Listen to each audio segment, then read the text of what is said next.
Hi, guys. So this week during our podcast, we did have one moment of absolute seriousness and something that we feel very deeply about. Protecting those in need and taking care of our neighbors and standing up to those who abuse power, who not just casually but viciously disregard the life of another. In this episode, we have a brief comment about Minnesota and what they're going through right now. The atrocities and endless waves of military siege being used against our families, friends, and neighbors. Minnesota, we're with you. You may not be able to see us, but we're here, and we're holding up our light to let you know you're not alone.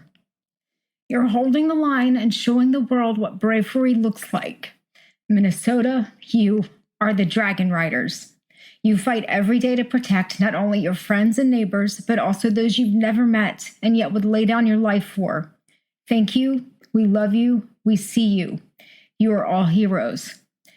We're going to post some links for various resources you can use to help support those in Minnesota. Let's show them that we've got their backs. This is a call to all who can help. As Rebecca Yaros instructed us to do an Onyx Storm of the Empyrean series, get your leathers. We have dragons to ride.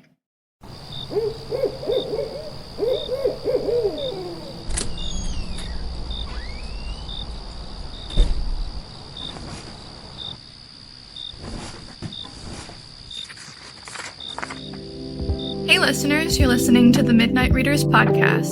Grab some tea, a midnight snack, and cuddle up in bed as we dive deep into today's most popular fantasy, sci-fi, and mysteries. We're your hosts. I'm Lily. I'm Brittany. And I'm Christy. This season we'll be discussing the paranormal romance with political intrigue, mystery, and an Omegaverse flair. That's right, grab your future husband-to-be. We're headed to Bride's All-America Wear territory. A marriage built on blood is strategy. A marriage forged in blood is diplomacy. But love is choosing the terrifying warlord and this podcast because they're both ridiculously fluffy. Calling all majestic fluffballs. This is your season. In this episode, we'll be discussing Book 2, Mate, the prologue through Chapter 10, where we are thrown into Serena's story with a bit of banter, violence, and a very rough-around-the-edges alpha. Before we get into it, this is your warning for major spoilers ahead. This includes both Bride and Mate, any interviews with the author, and online fan discussions. We're also avid fans of the Moss universe and might accidentally let spoilers slip for other popular romantasy book series as well. Sorry in advance, like the books, this podcast is rated R, so be warned. Also, a friendly reminder to please like, subscribe, and follow. You can find us on Instagram, Threads, Facebook, and YouTube. You can also join our growing community on Patreon for bonus content and more. Now, would we say necessarily that Koen is a majestic fluffball? Because, yes. I don't know. Yes, he is as majestic as it gets. He's an interesting one, huh? I prefer Koen to Low. I'm just going to go ahead and put that out there. It's so funny you say that, because as I was reading this book, I thought to myself, this is more Brittany's speed. The whole time I was like, I love him. I love him. I instantly knew it. You know what it reminded me of? What's that book? Dark Fever? Yeah. Dark Fever? Yeah, I think you got me to read the first one, and the whole time I was like, he's an asshole. He's an asshole. And you were like, don't worry, it gets better. And I'm like, when? When does it get better? It reminded me of that. I don't know. I love me an asshole. He's an exceptional asshole. Okay, that came out wrong, right?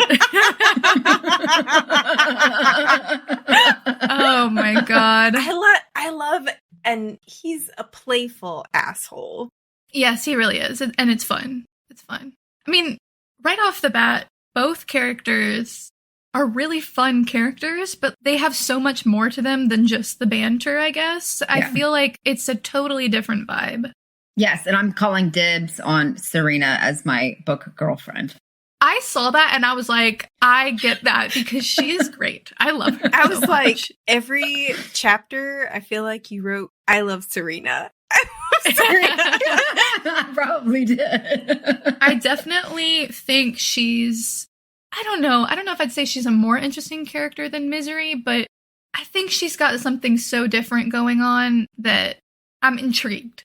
For sure. She's relatable in some way that's hard to describe. Yeah. Yeah, I was a little worried that the writing style was not like she was just going to be Misery over again. but she Oh, is yeah. definitely her own person. Mm-hmm. I would say that's a fair hazard. You know what I mean? Like, if you were thinking that going into the book, based on the last book, Serena and Misery's banter might make you think that, like, going into this book, they're written the same. You know what I mean? I think that's... Yeah. They had very similar Yeah. personalities, I guess. They did. They did. And I think that she did a good job differentiating them, it seems. But Yeah. Yeah. let's go ahead and start. Let's talk about the prologue. We started off real strong with an actual prologue, Yes. unlike Twilight. Although I just noticed, Brittany's, I'm going to be upset if the savior turns out to be Koen. I will be too if they set this up in a freaking Jacob Renesmee way. I What? had that thought briefly. I did not think it was that, though. Oh, yeah, never mind. I was like, wait a minute, where did I put that? So we open up the book. We open up the book with this crazy prologue. It's clearly, or it seems to be Serena as a child. She is running from some kind of person that's trying to get into their house. She can hear them approaching. She tries to wake an adult. I think the mom ignores her or leaves. We don't see the mom at all, I don't think. She could be dead. She's just in the house, and they never disclose what happened to her. Mm-mm. I thought there was a moment in the beginning where she mentions her. But either way, she tries to wake one of the wares in the house, who is a man, and he totally is like, leave me the fuck alone. I had to wonder, do we think that this guy is her father, or is this just a random were? That was my thought at first. And I also went, oh shit, what if this is Roscoe? Roscoe's her dad. But then he died. I saw that. Yeah. I was like, never mind. Yeah. I got the feeling he was more of like a live-in boyfriend kind of thing that was abusive to her. So, like, she didn't want to wake him, but she did just in case. But I also got that feeling. Yeah, I got that feeling too, but I could also see it being her father, like an actual father, unfortunately. But wouldn't she say, Dad, wake up? Even as a kid, if he was horrible? Maybe. Well, it depends on whether mom told her he was dad. Yeah, it kind of does, because she didn't know her parents. And she remembers this. She didn't, but that would be odd for the mom and dad to be together and for the mom to make it seem like it wasn't his kid. I see what you're saying. Yeah. It doesn't seem like together thing, though. Right. It feels like maybe mom's kind of a working lady. Mm-hmm. And yeah. I see what you're saying. Yeah. I could see either. I could see honestly either, but I'm not sure who I think this guy is yet. However, I think the person who broke in is clearly a vampire because at the end she says the heartbeat is slow. Yep. And she noted that the heartbeat was slow. So I think it has to be a vampire. Yeah. Who do we think it is, though? I did not pick that up. Oh, really? Yeah, that was my only contribution to this chapter. It's going to sound crazy, heartbeat. but I kind of thought it was Owen, but Owen is their age. So it doesn't make sense for it to be Owen. I don't know why that came to me, but what if it is just Daddy Lark? I don't know. Well, no. Didn't he come to he said in the last book that he found out about her. I guess I assumed it might have been after she was in the orphanage, but I don't know. I don't remember I don't know if it's his exact words. Yeah. I don't know if it's clear in the last book when he finds out about her, because to be honest, that whole scene when he's monologuing is so much like unnecessary bull, that I was like tuning some of that out. I was like, yeah, your evil plan. You know what I mean? This guy is too nice, though, too kind. There's no fucking way it's him. Oh, yeah. We don't think that. Yeah. I doubt that Lark is the one that sent them, but maybe he learned about her from him. Maybe. Like somebody we have, because it would have to be somebody we haven't met yet, right? Have we met any of the other male vampires other than Owen and Lark? No. Not that I know of. We haven't met any of the council, any just random vampires. All the guards that we did meet died. So.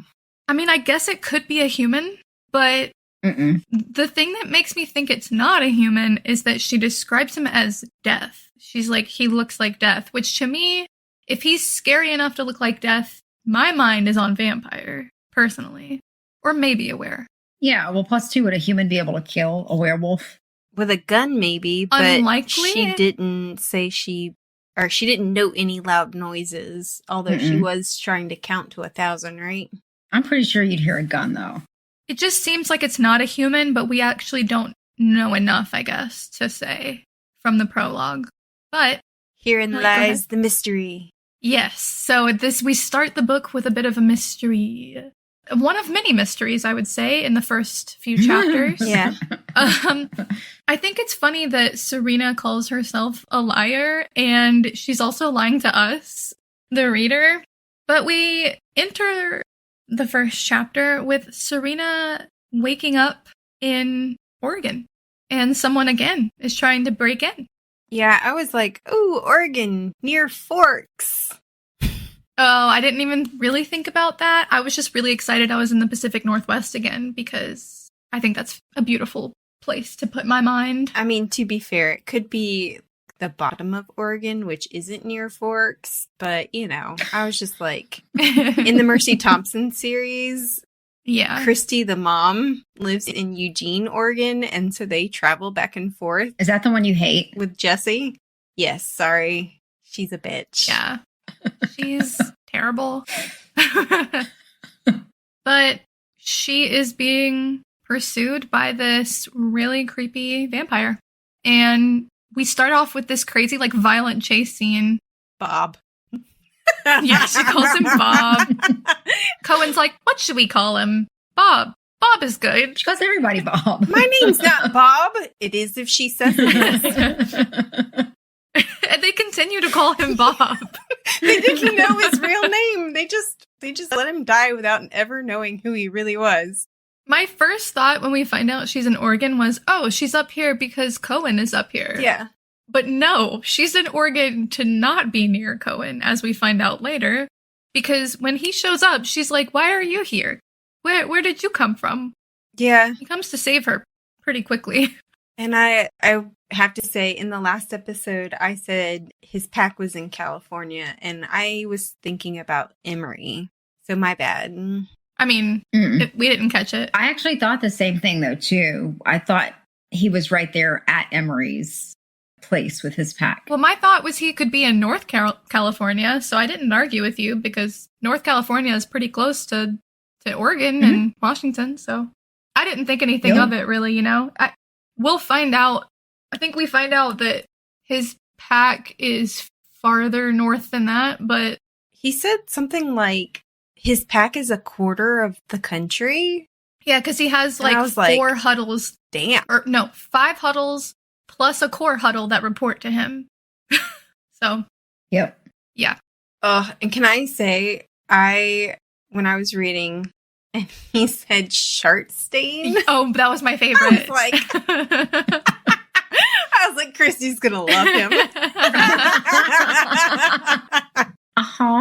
There were so many times, especially between him and Serena, that the name calling. I kept having to put the book down. And I was like, God damn it, I'm never gonna finish typing up these notes, because every other line was just hilarious. Yeah. The name calling is top tier. I'm just saying. It is. Fuck waffle. It's beautiful. Shart stain. Yeah. And just how beautifully he uses it. I have to say, fuck waffle. For me, fuck waffle doesn't really do it for me, but shart stain, that one took me out. I was like, that's a great one. Okay. He legitimizes the words that he's using, because of the way he uses them are so I don't know. It's like normal conversation, Yeah. He says it so matter-of-factly, Yes. We could do a whole new dictionary for him. Listen here, shit stain. But yeah, so there's this, Bob the Vampire has come to try and kidnap Serena, because he and a handful of other vamps have been looking for her. There is a bounty on her head. Which, dumb-ass vampire. Dumbass vampire. Yeah. Yep. We don't even know yet, by the end of this section, specifically why they want her. There's just a bounty out, because she's half were, half human. Hybrid, and she's a symbol of peace that, nobody wants, but nobody also wants to kill her. If she's a symbol of peace, you would think that they want to kill her. It just... Yeah, I'm not sure. Yeah. Not sure. And I wonder if we really will get a good answer to that, or if it will just be a plot device. Probably. I'm fine either way. I don't care. Chrissy's like, I don't care. I need some thought into my plot. I think there will be an answer, but will it be a good one? We'll see. Yeah. But I was slightly disappointed in Serena. I'm sorry, Christy. That she believed this ruse when he was like, yeah, you can fuck her and I'll just, I may share her with you. And he's sitting there staring at her, which, mate and all. But she believed that he was gonna go along with Bob for... Yeah. But look at her past, though. Look at all that she has been through. So she has that moment where she is just not sure. And that's okay. This is her mate. But the thing is, he said, I'm your mate, but I actually don't care what you think of me or about you. It's just kind of like a thing. So technically speaking, he didn't totally made it up. And I'm just saying, it didn't make any sense because he said all that to her previous to this encounter. He said all that. She was like, we could go on a date. And he was like, no, I'm good. Yeah. It's all about fucking. Yeah. So he had the option. He chose not to. And she thinks that he's going to rape her now? Well, perhaps so in the forest alone, he's built up a lot of pressure and he needs to release it. You never know. I'm just saying. He made a vow of celibacy. He's got pressure from like a long time. I agree with you on Serena that I was surprised she believed it. But I will say in her defense, she's in the middle of a really scary situation and he's not acting. Like he's standing there looking at her like with the crazy eyes and she cannot read him at all. Like at all, clearly. So maybe it was just a split second of, wait a minute. Yeah. He is a man. Yeah. I mean, he's a mate, but he's a man. Bear or man, For a hot minute, she was like, well, I'm fucked anyway, so. Literally? I don't blame her. No. No. But I did think it was sad that even after that, he was like, I said you were my mate, not that I loved you. I was like, oh, that's so harsh. That is harsh. Especially after this just happened. This guy comes in, takes her shirt off. He threatens to essay her. He's gonna kidnap her. And you don't have even a little bit of sweetness. My thing is, I feel like if he were nicer to her, she would not trust that. Probably. No, but she doesn't trust him that much anyway. I don't know. I think she does to an extent. I think she trusts him more than she would most. She says she feels safe with him at least. Yeah. I mean, we know she's definitely got secrets that she's not telling anybody about. But damn, I mean, if her whole life has been like the expendable one, the one that, hey, I don't care about you. I don't care about your story, your background, what you're going through. You're here for a purpose and that's it. Yeah. You would probably kind of learn that. Yeah. Yeah. I mean, her thought process is ingrained like that.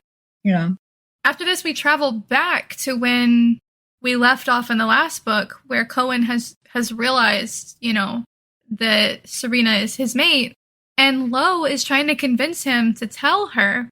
And he's like, no, I shouldn't tell her. Why should I have to tell her? And I'm like, what is with these guys and keeping secrets about their mates? And I know that Lo is saying you should tell her, but okay, Lo, like you didn't tell your mate for how long? Okay. Yeah, but the only reason he's saying you should tell her is because he's like, well, I can't lie to Misery, and Misery's definitely gonna tell her, so... Yeah. I'm telling you because you can't get out of it. Yeah. And so he has to come to terms with the fact that he's gonna tell her, and they have this really awkward conversation, and she's like... And he's like, I'm your mate, and she's like, is this, a terminal diagnosis, or... This is such an awesome comeback. It is. Like, oh, is that permanent? Terminal? Yeah, they are fun. I said it in the last book, but I'm going to say it again. I dislike the way that Allie Hazelwood writes her flashbacks because they take you out of the story. I wish it was... Yeah. I mean, there's a way to do it that doesn't take you out of the story so much or you're going back and forth. And I just wish, like, we could have had the prologue and we could have even started with the vampire thing and then they're driving to Southwest and then you get all of this leading up to where you are now instead of having to go back and forth constantly. I agree that I don't like the 4 months ago, present. Yeah. 2.5 months ago, present. I'm not a big fan of that. Yeah. Yeah. I did want to actually say that I was not intentionally misleading you on the last one. I don't remember what you said. Because, we were talking and I was saying, no, they're not in the Northwest territory, that they're with Misery, that she stays with Misery and Low. And because for some reason I was thinking, like when Koen says that his pack runs itself and that he volunteered to move to the Moreland compound to protect her. But I think later on, that's when she says that the Woodland Retreat was in his territory, the Northwest. Yeah. But so I wasn't intentionally misleading you. That was just a mistake on my part. I gotcha. No, that's okay. But I thought that Lowe did, though. I thought he was the one that wanted to tell her. I'm sorry, that Koen was the one that wanted to tell her about the mate thing, not Lowe. That Lowe forced him to? No. Yep. Yeah. He's like, you have to tell her. Koen's like, I don't wanna. He's like, why? She'll never figure it out. What's she gonna do? Read my diary? Why did I read it that way? I swear to God, like my brain really does like create a whole new story. If I want it to like have a character another way. You're like, in my head, he's a perfect angel. It's like Caleb part 2. Ugh. It's okay. It's understandable. I love that calling somebody an asshole is Misery's highest form of praise. An exceptional asshole. Yeah. Yeah, I'm using that. Exceptional asshole is one of my favorite things I've read from these books. True. And it's also very true about him. I did like the fact that he took, when she jokes about being able to control himself sexually, I love the fact that he took that so seriously. Like there were no jokes from him, nothing else, that it was just an always. Like, yes, yeah. Always. I love that. Yeah. I was wondering, okay, so we know from reading the last book that there are physiological changes in male werewolves when the mating bond kicks in. Right. What about for females? There definitely is. What physiological changes are they going through? Yeah, there's gotta be, like, we'll discuss later some things that are going on with Serena, but yeah, some stuff's definitely happening, even if she's only half-were. She can't turn into a wolf anymore. So? I mean, could that have something to do with it? Maybe. But I don't know. I do think that could have to do with her health issues, perhaps. Yeah. I did think of that as a possibility. But let's go back to chapter 2 and then get to that. So he kind of rejects her pretty fast. Yeah. Yeah. And we get a little bit of a glimpse of which is interesting. Her life. Because the rest of the book, they're like, well, Serena rejected him. And I was like, they kind of rejected each other. Yeah. Yeah. Like, yeah. What? Yeah, I'm not sure. I'm not really sure what's being told to the rest of the pack. You know what I mean? Are they making an assumption? Or is this like something he's saying? I feel like he's not. I got the impression that he was saying it because they were like, he went around and he told everybody that she's his mate, but also that they're not together. Yeah. And I mean, she offers to get coffee. She offers to get to know him. So she's actually not rejecting him. She doesn't reject him the way he rejects her. Right. She rejects in that she's like, okay, well, we're not just going to be together immediately. But she's definitely not like, okay, you're my mate. Woo. Yeah. Yeah, which I also love that it's not insta-love. Yeah. I mean, that would be unrealistic. And also not fun at all. But they have this quick banter back and forth, and he rejects her. And I don't know, I felt like he was super uptight about it, but it's fine. There was this one line during this conversation that I have to bring up where he's like, okay, so the mating bond isn't about love. It's about, you know, and she's like kind of getting the Victorian vapors. And then she's like, oh my gosh. She quips that she thought childbirth happens when nose boogers reach critical mass or something like that. And I was like, oh my God. That's so funny. That is exceptionally well written. I was like dying laughing. Oh yeah. There's so many things she said. Yeah. No wonder kids are full of snot. Yeah. Critical mass. I like when she tells him that it looks like he spends his time shirtless chopping firewood. I don't. Yeah. And he's like, no. Yeah, he's like lumbersexual vibes. And she's like, don't you see it? And he's like, I don't know what you're talking about. I do love when she's like, I don't know anything about you. What is your favorite food? What's your favorite color? I bet it's black. Is it black? And he's like, I'm really partial to red, actually. Oh, like the lumberjack you are? Oh, yeah. Although it's probably because her blood is red. Just guessing. And then there was I promise I don't think I have a face that launches 1,000 erections. There's some great lines. Or when she tells him she's going to lie to him a lot. Yeah. Don't worry, I'm going to lie to you. Which he says that he's not going to lie to her, but he does. Yeah. And I was like, yeah, literally what you are saying right now is a lie. Yeah. When it goes forward in the next chapter, and I just love the way she thinks because I think she's so funny. When they go forward in the next chapter and we're back to present day and he's driving her back to wherever they're going, back to his like home base or wherever they're headed, she starts to cry because of this. Just everything is overwhelming. I mean, she just had this terrible event. She was almost SA'd. He confronts her about not shifting and defending herself. And she's just like, her emotions are all over the place, but she doesn't want to cry in front of him. She's just got like one tear coming down and she looks at him and it's clearly bothering him. He's horrified.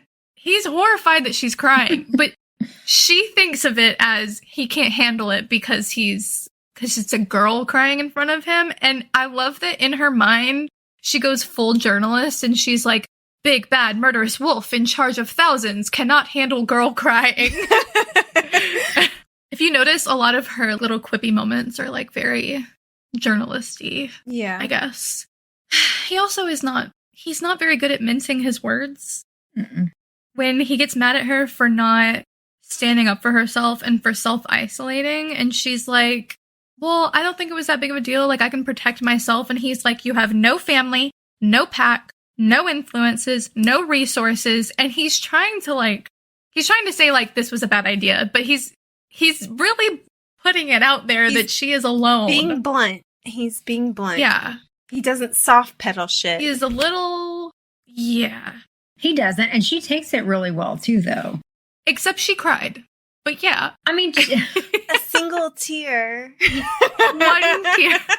It's a little tear. I think she did, but just because of her own, like, understanding that she's alone. But she takes a lot of his stuff just in stride. She does. They have they clearly understand each other in a weird way. Mm-hmm. And she's like, I think you owe me an apology. And he's like, oh? And she's like, because you stared at my tits? Yeah. In the woods back there? And he's like, I think you owe me an apology for having spectacular tits. And she's like, I hate you. Ugh. Which honestly, if someone said that to me, I would forgive them immediately. It's true. I would be like, you're right. I do have spectacular tits. It's true. Oh, man. And we do get a second mystery here. Apparently, she says that she's dying. Yeah. Or implies Only that she's a little dying. while left to live. Yeah. And I was like, what the fuck? Yeah. My immediate reaction was, wait, huh? Did I miss something? Which is crazy. Because she was perfectly fine just 2 days ago. Or at least she seemed to be. But I guess I'll go back to the interview, which is chapter 4 after this, is the interview where she reveals that she's a hybrid to the rest of the world, which is this really shitty scene where Like, I hate she's just being paraded around. all of her coworkers. She misrepresented herself. She didn't fucking know. Yeah. Like, yeah, right? Like, what does it have to do with you, bitch? and the geneticist who kept referring to her as the hybrid, because she's not a person. Yeah. And I was like, okay, just because most hybrids can't, have children. I mean, I know mules and all. Doesn't, like, are you sure she can't have children, or are you just making assumptions? Because he makes assumptions in book one. Mm-hmm. They said, the vampires say they heard rumors of hybrids in Europe, but they couldn't go to Europe because they weren't allowed. And the geneticist is like, nah, we don't have any proof that there are, or any rumor even that there are hybrids in Europe. So it just must be our wolves. Mm-hmm. Just us. Yeah. Yeah. Some genetic mutation that, totally just ours. We're special. And one of the parts about this, when she is kind of thinking back on it, when Serena's thinking back on it right before she goes into the interview, she says something to the effect that people would be like upset, or scared, or horrified, or whatever if they knew about the collateral program. Which doesn't make sense to me, because how would they not, since that's been a standard thing and they know about the vampires, they know about the werewolves. But she makes it sound like that the public doesn't know about the collateral program. When I read your comment in the notes, I went back and re-listened to that chapter, and I didn't hear it was the only thing she said about the collateral program was that she lived with misery. Yeah, I think what she meant was people would be shocked if they knew how the program worked out for them. Like how they were treated, how her life was when she was with the collateral. That's what I thought. Because she reflects in the first few chapters, she reflects on her life living with misery and how kind of was shitty for her to live that way. Maybe that's what she was talking about, is about it as a whole, but the way it was phrased was as if the public didn't know about the program. And so it was just like, how would they not know, since that's a high-ranking member of society gives up their kid? So, okay, well, that would at least make more sense, because that was really confusing. Yeah, I don't remember that in this chapter. I'll have to go, maybe it was in a previous chapter. I'll have to go back and find it, but I thought it was in this one. And it's like a passing comment she makes as she's kind of thinking about all the other stuff. But I'll have to go back and find it. Yeah. I have a feeling it's because in the last chapter, she briefly brings up essentially how living with misery she was the secondary thought. Like, misery got stuff because she is essentially the princess of the vampires. And she got poor Serena just has whatever. To like fight for whatever. Yeah. She got to go to school because Serena got to go to school, or because misery got to go to school, or something like that. Right. But this was a comment that specifically was about the public's knowledge of the collateral program. Like, it was specific to that. That's what I'll go back and look at it. I'll have the book with me. I'll go back and look at it and see. Okay. But I just remember being like confused. Okay. Yeah. And I mean, honestly, if the public knew about most of this stuff, they would be shocked. And part of her job in the interview is to not tell them what's really going on. Like, she's rehearsed this intense shortening of the stories to tell them, how she didn't know, how she found out, and to keep Anna out of the whole situation, because Anna is still at risk if anyone finds out that she's also a hybrid. So they do press her on that, but she doesn't give in, and she feels accomplished that nothing came out of that. Koen is clearly pissed that she's on air, both because he's worried about her, but also because she finds out on air that she could be unfertile for the first time on air. Shitty. And clearly he picks up that upset her. Yeah. As they're leaving, he's escorting her out, and these shitty Secret Service agents make a comment about her being a hybrid, and Cohen's like, what was that? Okay. Did you want to say something to the lady? He almost lost some points with me, because, and I mean, I didn't I was figuring that he didn't actually believe this, but he was like, women belong in the kitchen. I believe that women belong in the kitchen, and this little lady needs to go home and make me a sandwich. And then, of course, he goes home and makes them sandwiches. I was like, okay. That made me laugh out loud because I was like, what the fuck? I was like, he better be playing up to these men. Yeah. Mm-hmm. No, immediately I started laughing. Mm-hmm. I do want to point out something unrelated to the plot. Well, actually, I'm not sure if it's unrelated to the plot, but I wanted to point this out because I thought it was interesting. Even in this fictional world, there is the religious nuts with the picket signs. As she's walking out, she's hearing supporters, she's hearing people who are not supporters, like jeering at her. And then there is one that says, "Blessed with the power of blood and the blood of the power, the flesh will be reborn and take new shapes." And that's clearly like a religious nut with a picket sign, right? I just want to know what that's about. Like, what prophecy is he reading from? I'm assuming it's a he. What prophecy are they reading from that this is coming from? And does it have anything to do with Serena? I don't know. I'm just interested. I would like for it to have something to do with Serena, although it probably doesn't. Maybe that's the part that's dying is actually truly the human side. I don't know. It says the flesh will be reborn and take new shapes. Mm-hmm. So, just saying maybe her being a hybrid is part of the prophecy. I don't know. I'm just spitballing here. Was there a prophecy to begin with? I'm saying that sounds like a prophecy. Okay, so a new prophecy. Okay, I just want to make sure I wasn't like missing something. No, it's okay.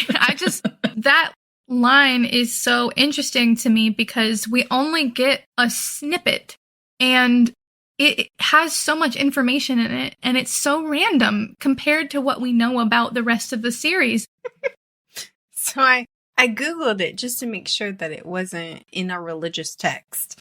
And it came out with that blessed with the power of blood and the blood of the power, or whatever, the flesh will be reborn and take Power new of the shapes. babe. Closely aligns with gothic, dark fantasy, or vampire mythology, specifically echoing themes found in Magic the Gathering. Is that the AI overview? Yeah. I was like, okay, so Magic the Gathering. Well, I mean, it does have those things. But yeah, I thought that was interesting, so. Yeah. I'll be interested to see if it turns out to be something or if it's just a random detail that she just added in. Yeah. That's what I'm wondering, because I know with Rebecca Yarros, all of these little things are actually important to catch. Nothing is random. Yeah. Right. So is this writer, is Allie Hazelwood the same way, that this is actually something that we need to pay attention to? Yeah, I don't know, because I feel like her world building has been very intentional so far. So I'm like, is this part of it? I don't know. Yeah. But we end up back at present day. Again. Yes. She is back to being cared for by Koen. He drops her in a safe house, I think he said. In the area that he is in charge of. With 3 of his seconds. Mm-hmm. That are awesome. Yeah. Yorma, Amanda, and Sol. I was so glad that Amanda and Serena were not going to have like this threesome jealousy thing. And me too. There wasn't going to be a rehashing of she isn't one of us. Yeah. Mm-hmm. And they all like love her and dote on her, even though they know that she's not with Koen. Yeah. I was very relieved that all of them are like cool, interesting characters. Although maybe I'm wrong for this, but for a split second, I thought Sol was gay. Just a split. I was like, is he not gay? If we find out he's Amanda's ex. But it's because he was caring and nice and playful with her. And so I was like, oh, we have a gay character. I was like, interesting name for a gay character. Sure, yeah. And then I was like, oh, he dated Amanda. So he's not gay, but that's weird. Werewolves are just different. You can't judge them by He's human just a nice standards. guy. Sorry that I forget that guys can be nice. I'm just saying, he was too nice to her. I was suspicious. And the whole quit doting on her as I dote on her. Right? Exactly. Literally. She's an adult were who doesn't need coddling as he's literally cleaning her feet and rolling socks onto her feet. Do you know the universal sign that cleaning someone's feet is? Yeah. Him cleaning her feet while being like, don't coddle her. I'm like, okay, Koen. The pinnacle of submission right now? Like, anyways. So when I was in college, joined a sorority to help create the sorority, but I didn't plan on staying in the sorority. But in the initiation ceremony, the sorority from another university came and they were the ones who like helped us start. And so they had to clean our feet. And yeah, it was so awkward. That's weird. The whole feet washing thing. But, okay, after this, they get a call from Lo and Misery. And why, I just have to say, why are all video calls on a fucking screen in these books? Why? I just want to know. Most video calls are on screens in books. If I remember correctly, because it makes for a better, I guess, image. I don't know. I just want to know, why can't they just call on a phone like a normal person? Well, she doesn't have her phone anymore because she left it at the cabin. But Koen has a phone. Man, it's like a tennis match. They called Koen. But then you can't have a big group meeting on this little tiny phone. I don't care. Point to Brittany. I just, my hate for video calls is so strong that it is transcending into my hate for book video calls. She says as we're video calling each other. Which was forced upon me, by the way. Second point to Brittany. Which, I don't know if you remember, was forced upon me and I didn't want to do, actually. So you moved to Atlanta, I'm just saying. we could have done this over voice. Third point to Brittany. When does it hit love? Like, what's love on tennis? What? 0 when you have like 3 to 0 or 2 to 0. Oh, it's 3 love. Okay. All right. So 3 love then, Brittany. I don't understand what's going on. Well, it's like a tennis match. You were lobbing the questions and Brittany was answering them. Brittany always has an answer. And then you lob them back and she would answer them. Brittany always has an answer, but they're not always right. Not always right. Well, as the, what's the mediator in tennis called? The ump? Okay, the guy that sits on the chair. So I'm the guy ref? that sits on the chair. The And ref? I ruled that Brittany's were right this time. Whatever. Kudos to Brittany, I guess. I'm going to be stuck doing these video calls anyway. Anyway, so we're having this video call with Misery and Lo. Yeah. And Lo's like, by the way, we're tracking the vampires who tried to kill her. And Cohen's like, who can I kill next? Wait a minute, though. We're forgetting the most precious part of this. Alex. Anna? Anna. Let me just say, I normally find the kid stuff so fucking annoying and I hate it, but it is so adorable. Yes, I love her. And actually makes me think about wanting to have a child. Oh, I love having her in the book. She's like, someone's going to bring me money, a creepy fairy made of tubes. And that kid's allowance is big. Is more than my yearly paycheck or yearly salary. Because Misery denies that kid nothing. Oh, yeah, love it. Ugh, I just think that's so cute. and Alex, And she clearly loves. yeah, Yeah. she does. But with Alex, and they were like, "How did she find her in the cabin?" They might have tracked the sat phone. I put it under her initials. Oh, and I might have also put a picture in there. Oh, no, that's Cohen says, well, why don't you just fucking put a picture? And he's like, whoa, I might have done that too. He's like, I basically put her whole ID on there, and it's fine. I thought it was secure. My bad. Yes. And then Cohen's philosophy of if inconvenient, why not dead? I think is such a wonderful philosophy. Dude, my favorite part is when Serena's talking about how much she wants to protect Anna, and she's like, we don't want her to grow up and do something fucking crazy, like go to grad school or something. Yes. But I'm sitting here like, yeah, I agree with her. I know. As someone who's done it too many times. Yeah, couldn't agree more. And I did like the fact that Amanda sticks up for her and it protects her. I felt like she's a very good friend. Did you just shrug? Did you just shrug? And she's like, it was a shiver, right? Yeah, Amanda is one of my faves right now. Mm-hmm. She's on my love list right now, especially because I have a very close friend named Amanda as well, who would also totally have my back.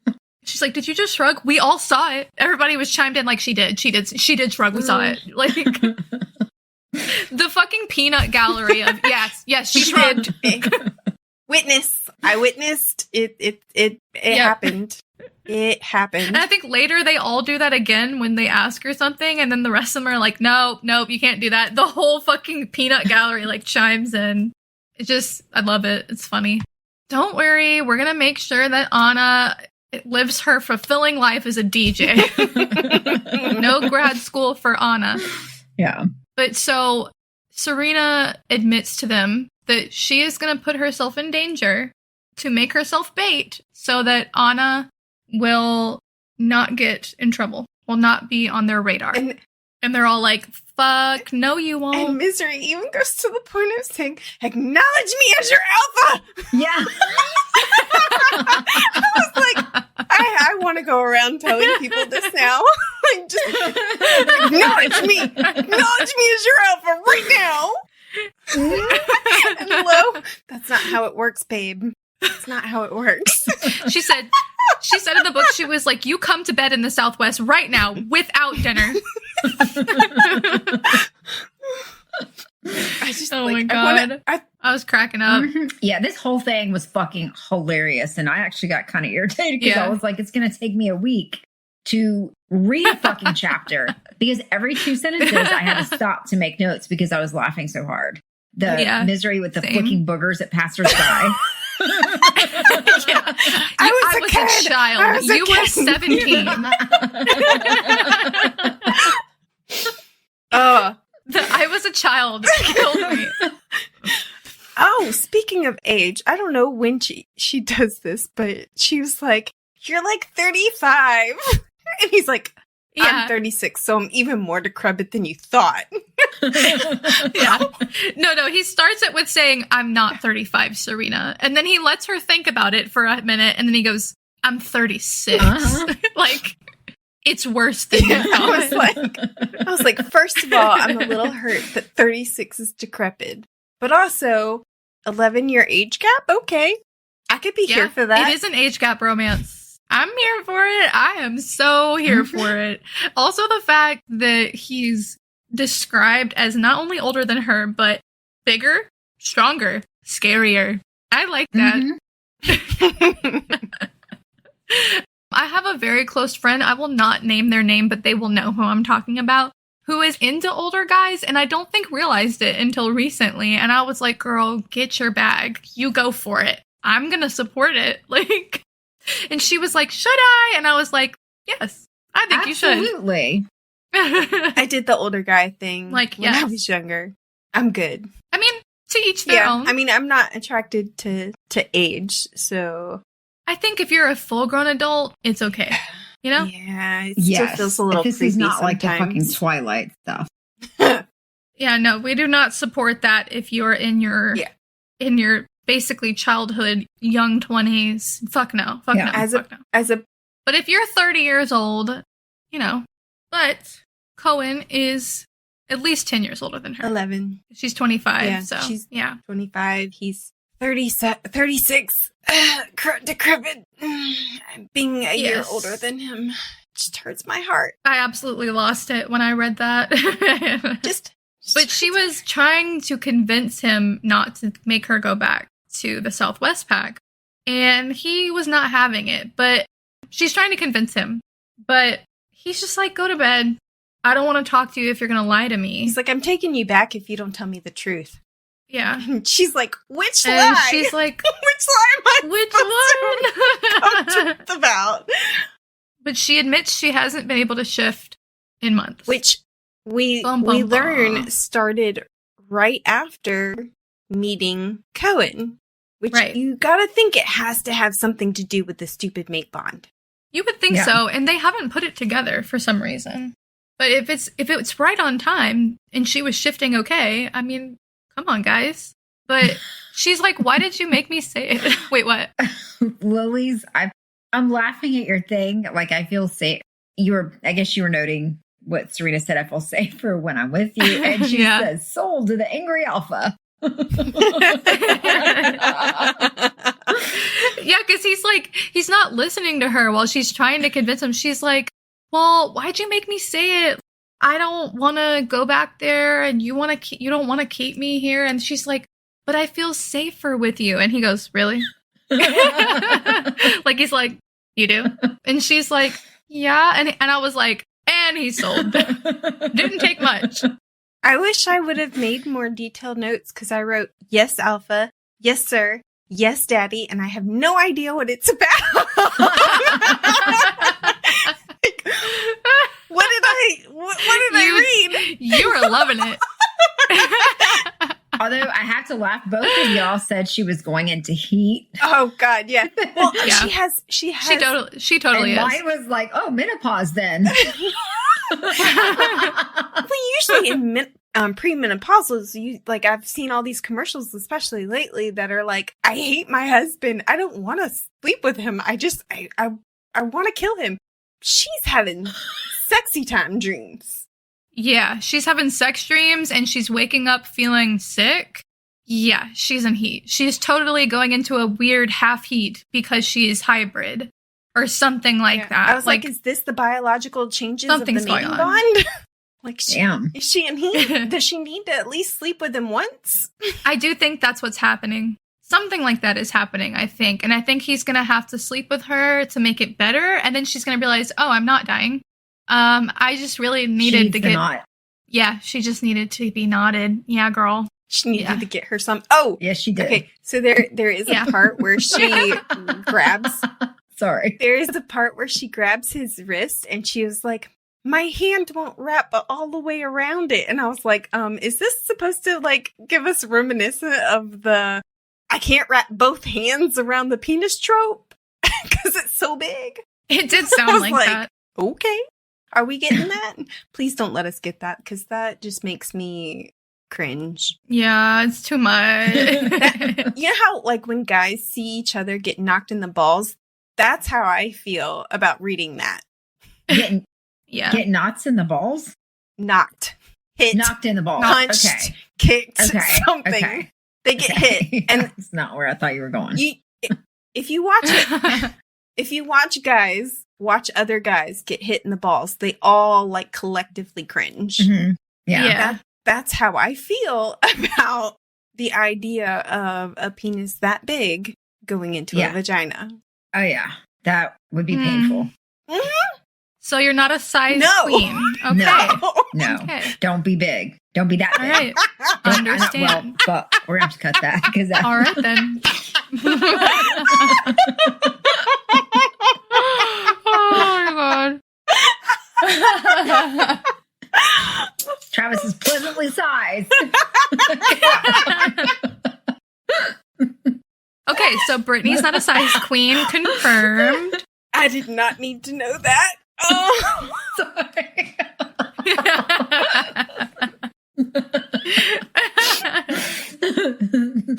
So the old TMI then. But back to our Tell book. me immediately. Children.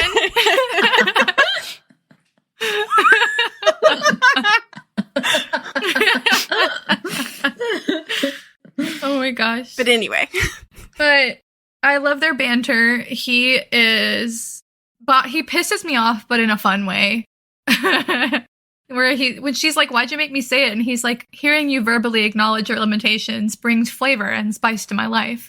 See, I love it when two characters start out hating each other because I feel like it makes the banter better. Not that they Yeah, it not that typically they does. hate each other, But Yeah. just on opposing yes. sides. If I said it in the last episode, if you're gonna make a character an asshole, they need to start out as an asshole, not end as an asshole the way Lo did. Yeah. You know who I see actually? Do you know who Tig Notaro is? Yeah. Okay. Yes. I see Koen personality wise as like a male Tig Notaro. Like I love it. I could see that. I like could that see deadpan kind of thing. I love that. Okay. I don't know who that is. Brittany's like, what? You would love her. Look her up. You would love her. Okay. So we do find out at the end of that chapter that she's been waking up sick. And that's why we both said that she might be in heat. However, in the next chapter, chapter 8, we find out at least the doctor doesn't think that's what's happening. Yeah, she apparently has... she apparently has a chronic illness, which I was like, ooh, rep! And there was a line where when she woke up, she was... Or, not a line. She said, I was having a good day. Is it a chronic illness? I didn't puke or feel like, my bones were breaking or whatever. And so I was having a wonderful day. And then only to receive bad news from the doctor. And I was like, that is very chronic illness coded. It is. It truly is. Although, you know what my mind went to? Because it's called cortisol surge disorder. To me, it just sounds like she's got high blood pressure. I don't know. That was my first thought. I was like, okay, so I read it heart disease. as like her body is constantly in fight or flight. Like her stress was just constantly pumping adrenaline into her system. Mm-hmm. I do think that's what's happening. Isn't that everyday life for most of us now? It is for mine. It is in America for a majority of people right now, specifically Minnesota. Yeah. I hope they're okay. Yep. Yeah. But yeah, I do think that is what the doctor is saying, because he says she couldn't live that long with an adrenal imbalance, which is possibly why she's not shifting, or maybe, in my mind, maybe because she's not shifting, the balance is not being leveled out. Yeah. But he gives her 3 to 6 months to live. I read it as definitely more than high blood pressure because the body is making too much of something. So... Oh, yeah. That was a joke. I was like, wait a minute, what? But actually, no. Lily, I think you may be onto something. I wonder, I bet at some point she's going to be forced to shift and that's going to reset the balance. That was what my thought was like, is it possible that either because she's not shifting, there is an imbalance because she's not working out something that her body doesn't regulate right because she's a hybrid, or she's not shifting because of the imbalance. I don't know.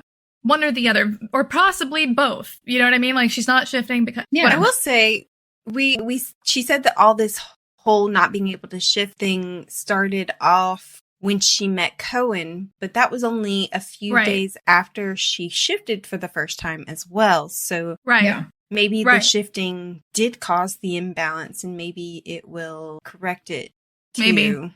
Yeah. Especially since they said the Northwest wolves tend to spend more time in wolf form than people form, which I would absolutely do that. Yep. Which I'm glad you brought that up because my mind immediately was like, okay, well, if she is from the Northwest Pack, as we see, it seems to indicate in the next chapter, if she's from the Northwest Pack and most of those wolves stay shifted, maybe her problem is she's not staying shifted long enough and she should be staying shifted. Yeah.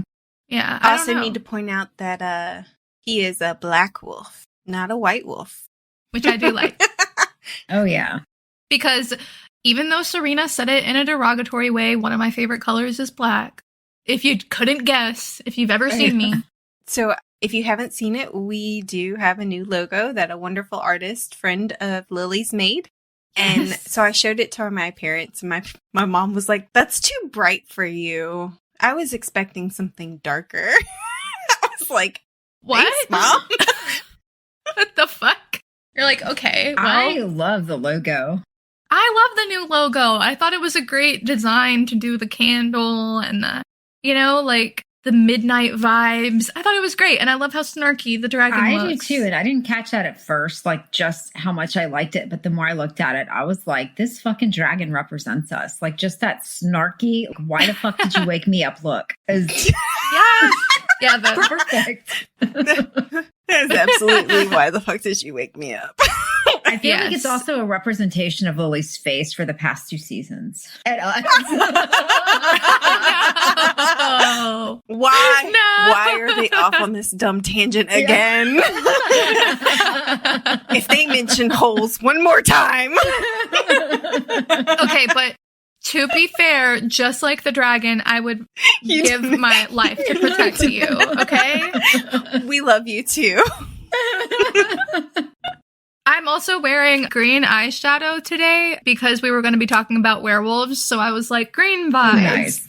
And I feel like that also goes with our little dragon. Mm-hmm. Yeah. Oh, man. So thank you, Allison. Thank you, Allison, so much for doing the logo for us. She probably won't hear this because she is respectable and does not listen to crazy podcasts like this. What?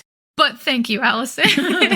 There is nothing wrong with our podcast and our listeners. We're just unhinged. We like unhinged people. Right. Oh, I'm here to stay. I'm just saying Allison is, Maybe she has better things to She's do. proper. We're not proper. She's proper. We're Yeah. beautifully not proper. Yeah, exactly. maybe But- some proper people need some unhingedness in their lives. Right? You need a little unhingedness in your life. Come on. Her unhinged was making this logo for us, guys. Let's let her live. Oh my God. Ah, She stepped in and she stepped into our world and was like, ooh, I'm going to stay here. And then I'm going to back up. No further is necessary. okay, well, going back to the chronic illness thing, she does say, she was like, I don't know if it was because, like, my lack of sleep or my unpredictable sack of meat. And I was like, I'm going to call my body that now because I feel that so much. Sack of meat. Like, yeah. My unpredictable sack of meat is not doing well today. So, yeah. She also says that she wants them to study her if she passes so that they will possibly be able to help Anna one day if Anna gets sick too, which is like, yeah, she was like, I hate that. She's like, you're gonna donate my body to science, right? just so you know, donate my body to science. Yeah. Aww. And the whole time, the doctor is trying to convince her to tell Lo and Misery and Koen, and he's like, well, Misery's going to be really upset if I don't tell her, and she's going to be upset if you don't tell her. And that doesn't work. And then he says, but what about your mate? Isn't Koen your mate? And she's like, so? He doesn't give a fuck. It's just sex. And the doctor says something like, either somebody lied I don't to think you, so. or you're lying to yourself. Yep. Exactly. mm-hmm. Guess who lied to her after he said he would just tell her the truth? Yep. I think he's lying to himself as well. So I don't think he's Yes. intentionally lying to her. I think he's just repeating the lie that he said to himself. But I in agree. this chapter too, one thing that I thought stood out a little bit was the fact that she says she's met Owen and did not have the best impression of him. Oh, yeah. Yes. On her. I'd be like, fuck you too. For years. Mhm. Like, She called him an indolent fuckboy with daddy issues. Right. And that's a lot I kind of hate. Which, honestly, So do we, I wasn't quite sure about him in the beginning anyways. I was kind of half and half if he was going to go bad. So perhaps maybe he is not good. I don't think he is. I think he was immature. I think he's just a fuckboy. I think that he was immature. Yeah. And I think that he is part of a society in which they are encouraged to fuck as many people as possible. And he was trying. Mm-hmm. He sure was. Okay, so I'm going to throw out, I know it's been a while. I think it's been since we did the Fourth Wing series, Empyrean series. I'm going to throw out a potential theory. So I'm thinking he initially helped in the first book because it would get him the seat to get rid of his father. So he pretended to be on her side. But I think he is going to actually screw them over in this book in some way. that he will see a use for her and maybe either kidnap her or something that will show us he's the bad guy. If you remember, he only wanted power so that he could protect his sister. Yeah, that's bullshit. I'm going to call bullshit on that. I'm going to say that for the theory, that was just in line with what he was trying to get at that time. He was known as a lazy person who did nothing until... So are most power seekers. Like, they just want the power so they don't have to fucking do anything. He's misunderstood. He's a bad guy, but I like him. You know what I mean? Like, he's not bad as an evil. He's just kind of like questionable. I'm gonna go out and, I guess, be the outvoted unpopular opinion or whatever, but I don't know. I think Owen's a good guy. I think he has good intentions. I think he loves his sister and that she's the only person that he loves, and he will do anything to keep her safe. Well, I thought Lily was saying that he's a good guy, but just he's the Draco Malfoy kind of, right? I don't think he's a bad guy. I don't think he's a bad guy either. Right. So I think we're all three like totally different opinions. Yeah. So we've got 3 different theories. See which... We should write these down, damn it. Yeah, I don't think he's a bad guy. I think if he was put in the right situation, he might make the wrong decision. I think he's morally gray, but I think that yes, I agree. He's morally gray in the I will do whatever it takes to protect the ones I love, and the one I love is Misery. Yeah, I get that. Okay. I'm gonna stick with my theory as well, and we'll see.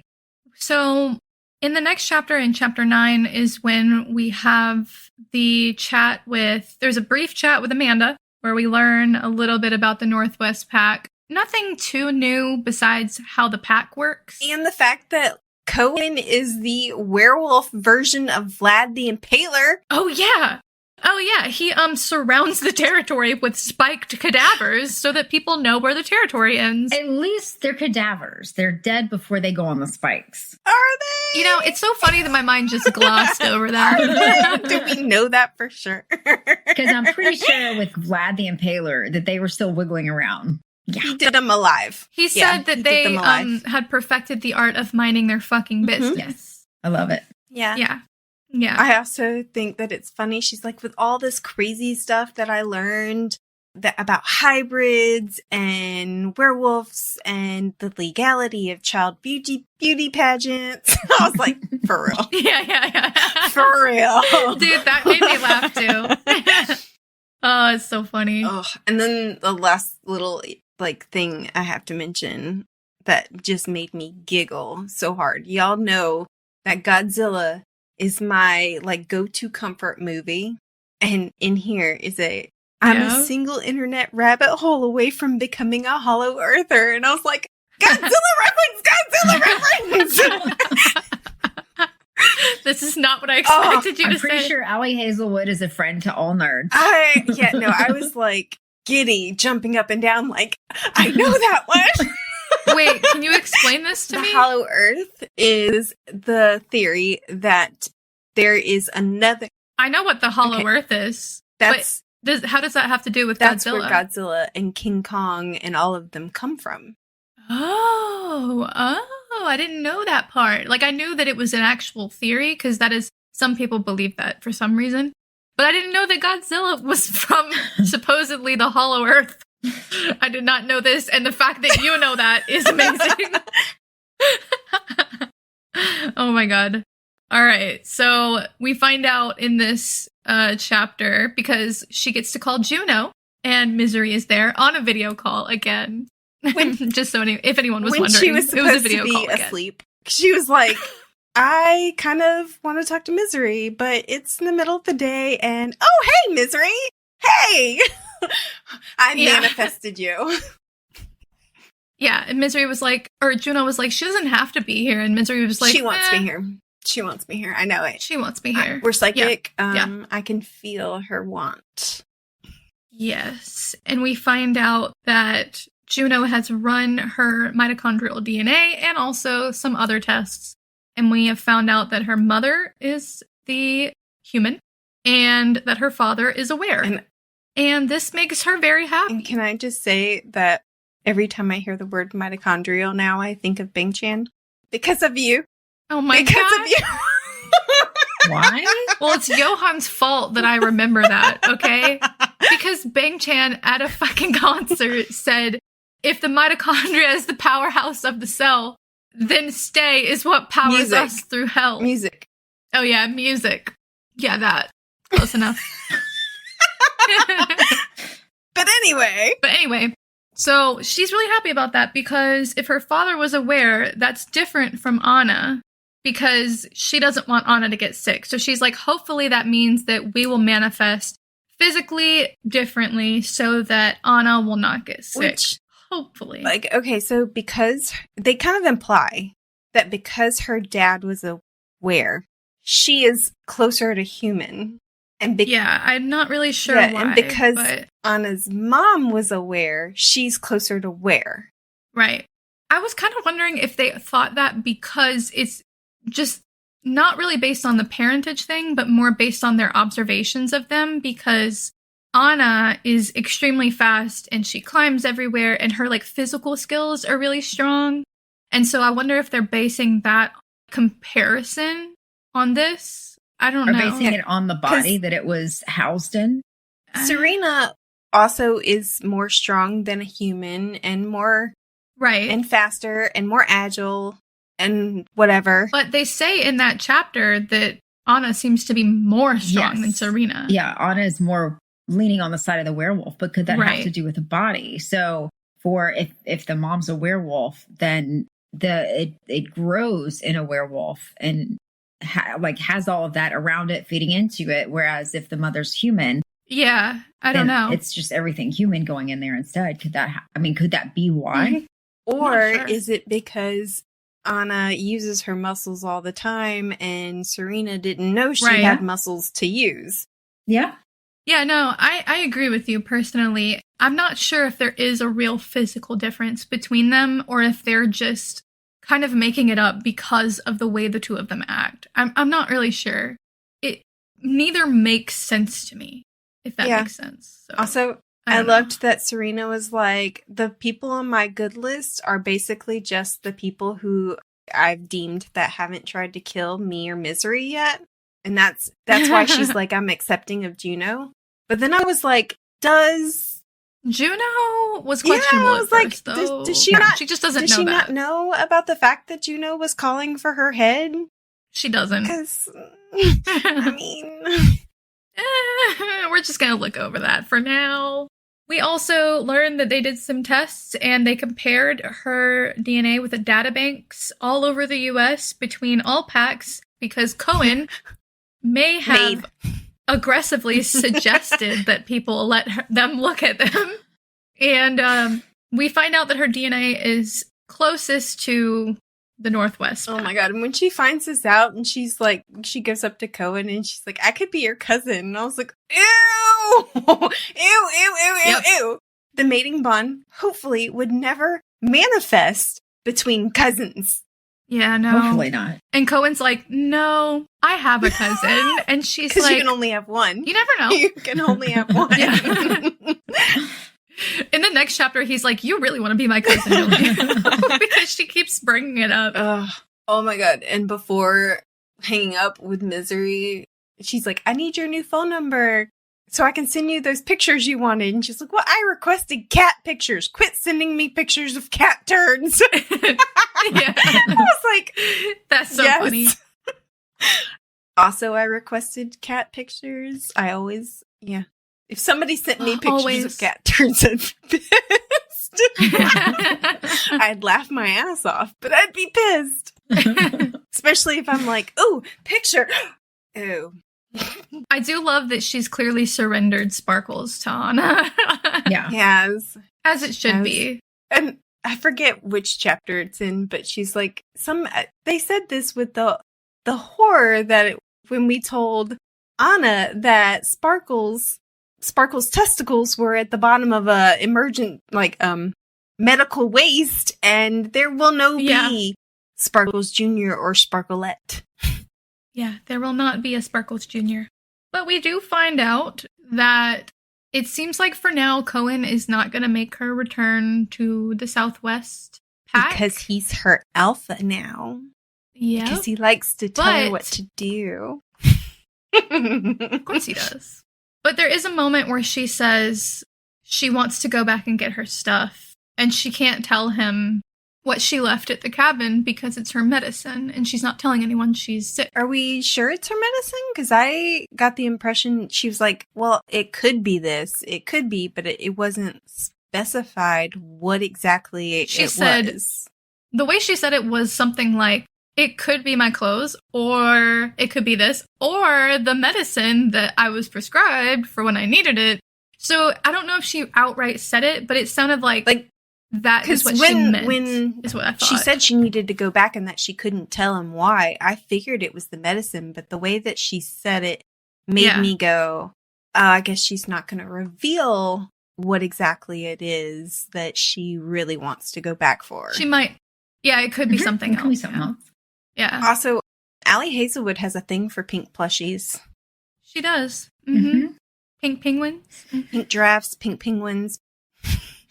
The last thing I do want to mention before we finish up here is in this chapter, we learn a little bit of background on how Serena was found. And we read the prologue.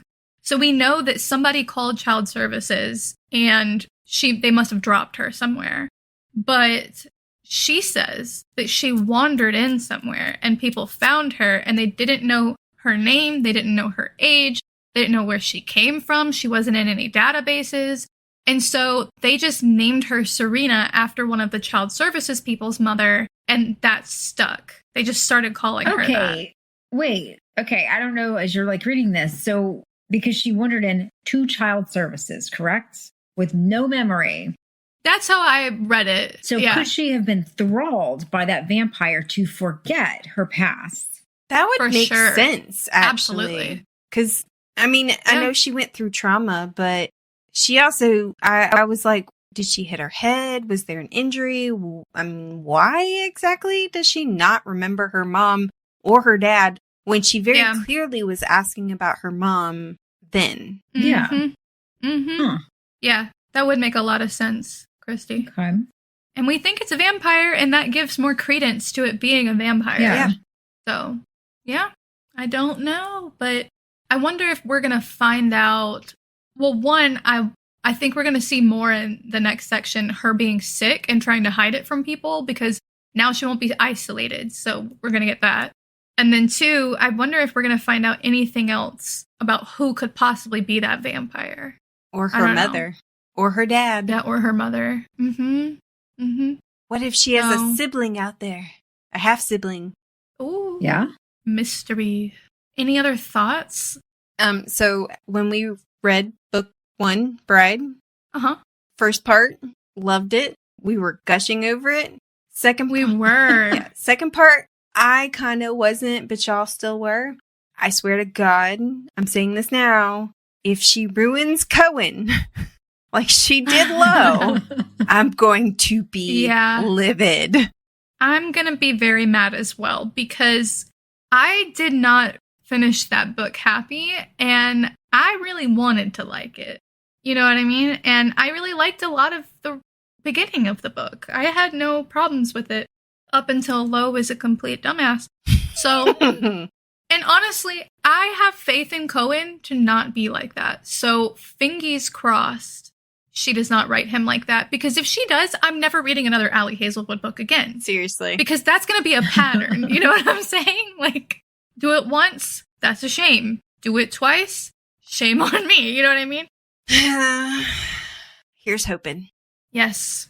Any other thoughts, Christy? Oh, nope.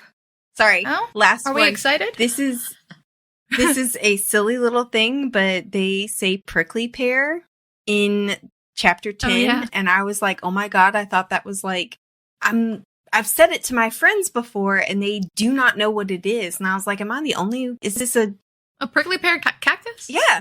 Yeah. And I was like, is this a very niche, Southern Georgia thing or whatever? And then for her to mention it as something that is also in Oregon or wherever they are, I was like, What?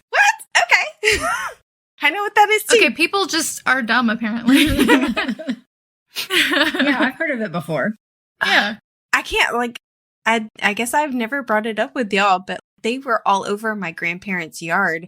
And then I would, go to school and be like, yeah, I stepped on a prickly pear and now my foot hurts and all this other stuff. And I don't think they're native to Georgia. yeah, well, they were native to my grandparents' yard. But anyways. But yeah, and I just, nobody ever knew what they were. And I would actually like a novella of a girls' trip with Serena and Misery and maybe Juno and Amanda as well. Oh, that would be great. I would like that very much. That sounds fun. I love that. And I just love Serena and Misery together. They're hilarious. Mm-hmm. Oh, yes, yeah. they would be snarking. Amanda would be snarking too. Juno would be there with her tits out. Like, What, you've never seen someone naked before?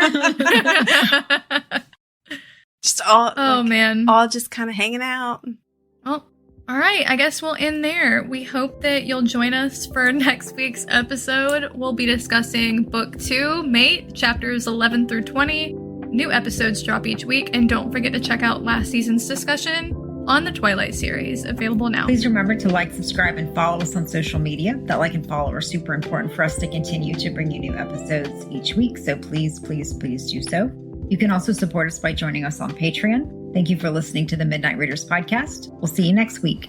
Happy reading, listeners. Don't stay up too late.